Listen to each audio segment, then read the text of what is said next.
So this is just the final bit of the model making, and this is just down to the detailing here of how you finish the model at the end. So with the painting, it's about 5 coats of orange and about 5 coats of the white that have gone onto here, and it is glossy, although it is a little bit pitted in places. It's just like an orange peel sort of effect that you get with the paint. But once you polish that up, it looks okay. I think it's quite nice. It's quite reflective, which is good. Yeah, it's fine. So you've got to build up your paint nice and slowly. Don't rush it. Don't put too much on in one go. Just try and get it to a nice stage where it's starting to shine when you're putting each coat on, and then just back off and let it sit. And once it's dried, it should look like this. So the problem is the paint does take a long time to dry. That's taken about 3 days to dry before I put these transfers on. That's quite a long time actually. It depends if you have a lot of time to spare with your hand in, but try and bear in mind that it will take a couple of days to dry. The second thing you need to think about is when you put in parts together. So originally I had this button here and this button here painted. This one was white, this one was orange. The problem was I didn't account for that when I was making the buttons.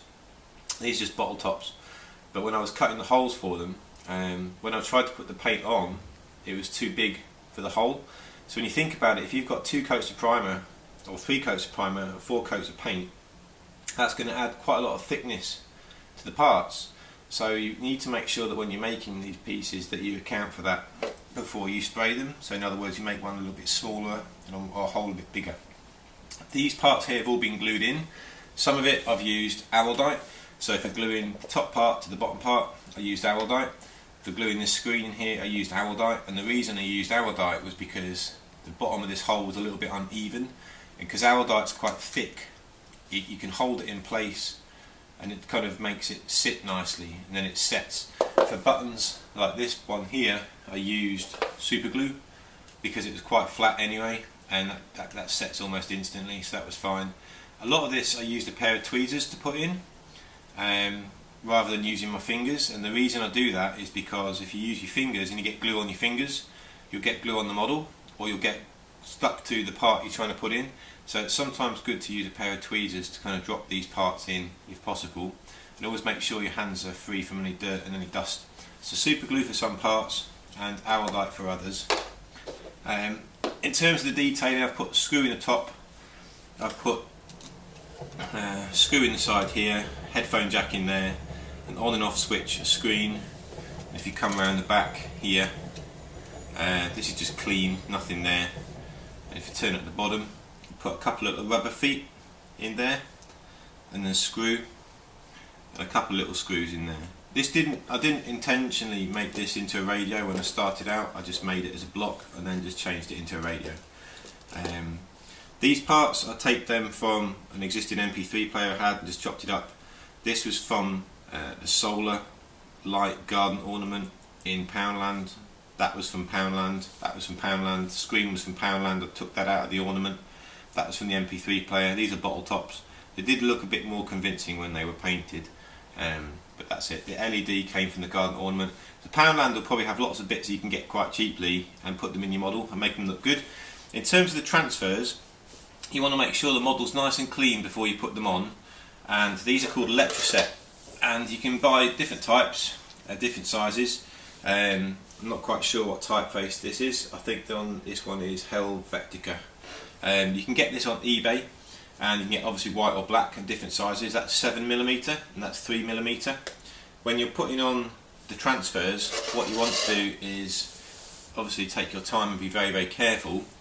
But the way that I always do it is I tend to put something soft, lay down the model on something soft, and you use a pencil to rub them on, and they're slightly adhesive on the back here. So what I would do is you put it on the model and then you rub the pencil over the model. So if we have a go at doing this one on here, if I line this up, it's a little bit difficult to do it while I'm doing it on the camera, to be honest. But what you would do is you line it up nicely where you want it. Let's have a look, let's get that a bit higher. On there. And if you gently rub over that with a pencil,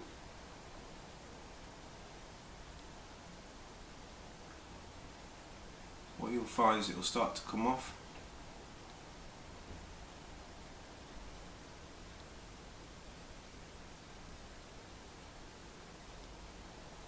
Like that. That's left a little bit under there, we can take that off with a knife.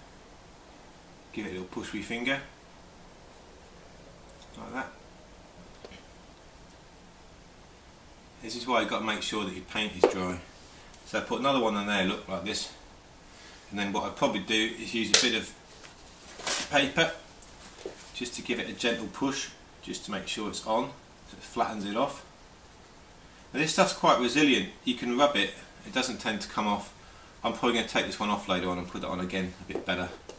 But that's it, you put them on all the way around. It takes time to do it. So I put a little bit on the back here, model number, as if it would look like a real radio. And this one's supposed to be volume, so I've just made up this little detail here, down the side. On and off switch, on and off obviously, name, Sony, and then obviously this here would be the tuning or the programming of the model for the radio, right? So it's all those little details that make it come to life. And if you get those bits on it, it turns it from a model to something that to the untrained eye would look quite real. So adding these little transfers just gives your model a little breath of life and makes it look a little bit more convincing. And then to finish it, what I would do is I use a little bit of polish.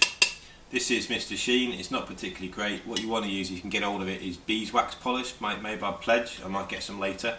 And you just basically put a bit of that on the paint and just gently go over it once the transfers are on. It makes the paint really shiny, but it also actually seals the transfers in a little bit as well, because that beeswax polish kind of goes over everything. And whereas if you might have a little bad edge of the typeface, it might catch and come off. The beeswax polish tends to sort of seal that in. So that's it really. It took about 4 hours yesterday to sort of stick all that together. And then the transfers took another couple of hours to do. The paint took 3 days to dry, and it's still not quite dry. If I stick a nail in there, it will make a mark. The whole model took me about a week on and off around my other tasks. So getting it right does take time. You can't rush it. You just can't rush it really to get a good finish. But the good thing is, if you make a nice model, you keep it for years and it'll last you. And when you go to interviews, it's always nice to have that to put on the table and talk about, because it shows skill and it takes the pressure off you a little bit when you're in the interviews, because you can talk about something else. And yeah, it's good. So I think that's it. That's the model, all done. And I should say you'll be working on yours now. Any more questions, then please ask. Alright, nice one.